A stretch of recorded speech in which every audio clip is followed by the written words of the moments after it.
Confusion दिमाग में रहता है कि भई वाइफ़ शादी के 7 साल पूरा होने के बाद कुछ लोगों के दिमाग में ये भी कन्फ्यूज़न रहता है कि भई 3 साल पूरा होने के बाद 498 का केस नहीं कर सकते।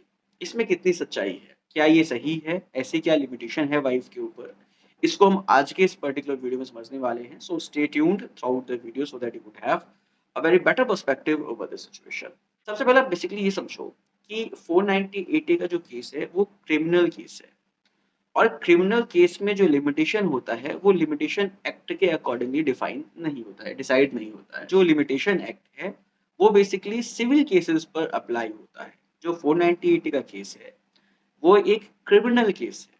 तो क्रिमिनल केस पर लिमिटेशन एक्ट का कोई भी प्रोविज़न अप्लाई नहीं होगा।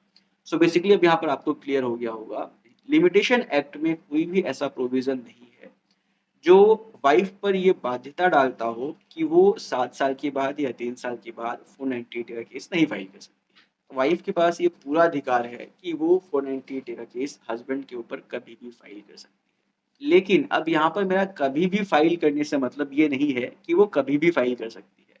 यहाँ पर वाइफ के ऊपर एक लिमिटेशन ज़रूर है। अब ये लिमिटेशन क्या है इसको समझो। क्रिमिनल प्रोसीजर में ही एक प्रोविज़न है जो ये कहता है कि अगर कोई ऑफेंस जिसमें मैक्सिमम पनिशमेंट 3 साल है, तो उस पर्टिकुलर ऑफेंस में मजिस्ट्रेट उस ऑफेंस के होने के 3 साल के अंदर-अंदर ही कॉग्निजेंस ले सकता है। इसका मतलब ये हुआ कि जब ऑफेंस होगा, उस ऑफेंस के होने के बाद 3 साल तक का ही टाइम है केस रजिस्टर करने का। 3 साल के बाद अगर केस रजिस्टर होता है, तो उस पर मजिस्ट्रेट अपना कॉग्निजेंस नहीं ले सकता है। आई होप आपको ये बात क्लियर हो रही होगी।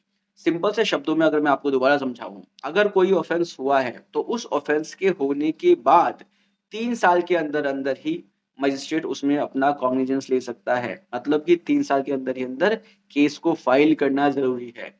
इसी तरह से जो 498 का केस है, उसमें भी मैक्सिमम पनिशमेंट 3 साल ही है। तो यहाँ पर वाइफ़ भी 3 साल के अंदर ही अंदर अपनी कंप्लेंट को रजिस्टर करवाएगी।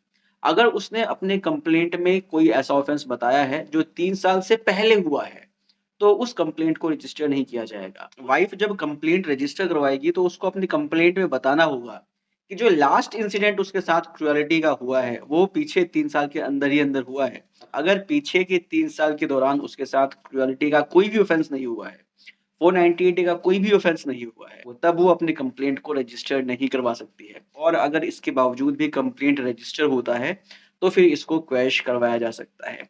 सो बेसिकली अब आपको यहाँ पे क्लियर हो गया होगा कि ऐसा कोई भी कॉन्सेप्ट नहीं है कि शादी के 3 साल या 7 साल के अंदर ही अंदर 498 का केस रजिस्टर करवाना है। वाइफ़ कभी भी करवा सकती है, लेकिन उसको अपनी कंप्लेंट में ये बताना होगा, जब कंप्लेंट वो रजिस्टर करवा रही है, उस समय से लेकर पीछे 3 सालों के अंदर ही उसके साथ क्रूरल्टी हुई है, ऑफ़ेंस हुआ है 498 का। अगर वो अपने कंप्लेंट में ऐसा कोई इंसिडेंट नहीं बताती है, तो उसकी कंप्लेंट को रद्द किया जा सकता है, उस एफआईआर को रद्द किया जा सकता है।